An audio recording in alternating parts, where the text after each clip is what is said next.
That's a situation. Okay, gentlemen, thank you all very much indeed for taking part.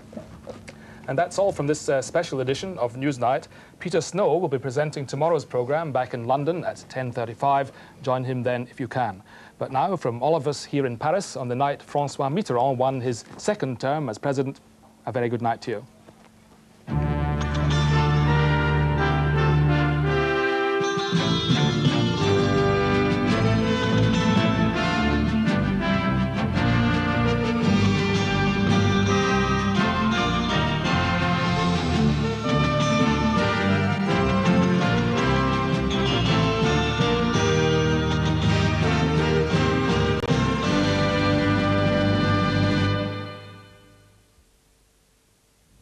John Simpson, the BBC's diplomatic editor, is one of the guests in Open Air on Wednesday morning on BBC One at 11 o'clock.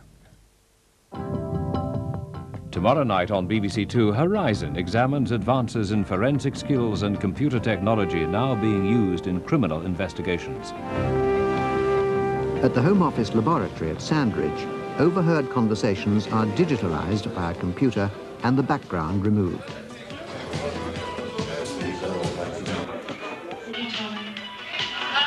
Case opener, couldn't believe my eyes, could I? There it was, like Buckingham Palace, wasn't it? Thinking jewellery all over the place. It's got to be worth a lot of money. At the headquarters of the FBI in Washington, a fleeting glimpse recorded on a security camera is now computer-enhanced. The computer uses a point-scoring system to assess the fit between the pattern of features entered and the pattern on prints already held. Here, 18,000 patterns were compared in 2 minutes, and the high score given to the first two choices could indicate a hit. The use of new technology in the search for traces of murder. That's Horizon tomorrow at 8:10 on 2.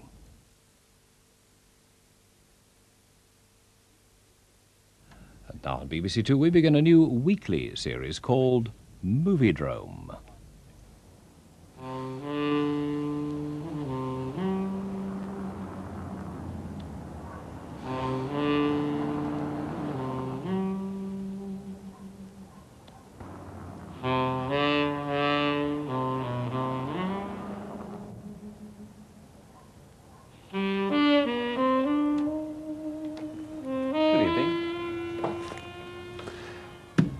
My name is Alex Cox, and welcome to the Moviedrome, a season of cult films. What is a cult film? A cult film is one which has a passionate following, but does not appeal to everybody. James Bond movies are not cult films, but chainsaw movies are. Just because a movie is a cult movie does not automatically guarantee quality. Some cult movies are very bad, others are very, very good. Some make an awful lot of money at the box office, others make no money at all.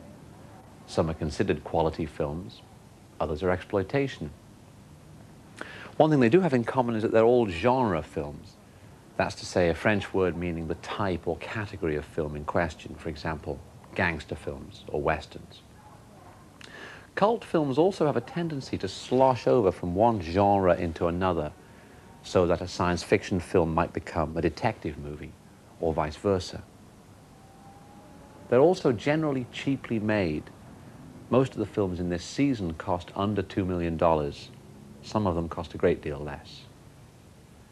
They share common themes as well, themes which I would suggest are the common themes of all drama: love, murder, and greed.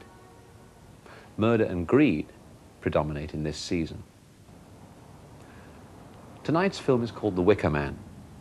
It was written by Anthony Shaffer, who's the author of Sleuth. Cinefantastique magazine called it, rather optimistically, the Citizen Kane of horror films. It was directed by Robin Hardy, a British director who formerly specialized in television commercials. It has a cult reputation, although most of the people who rate it very highly as a cult, as far as I'm aware, haven't seen it, at least not in its original version.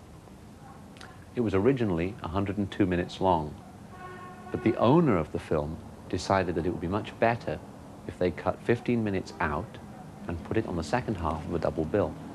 This was back in the days when you went to the pictures, you used to get 2 films for the price of 1.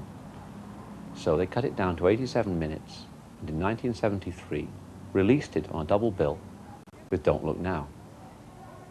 As the years went by and the film's cult reputation grew, attempts were made to restore the missing portions.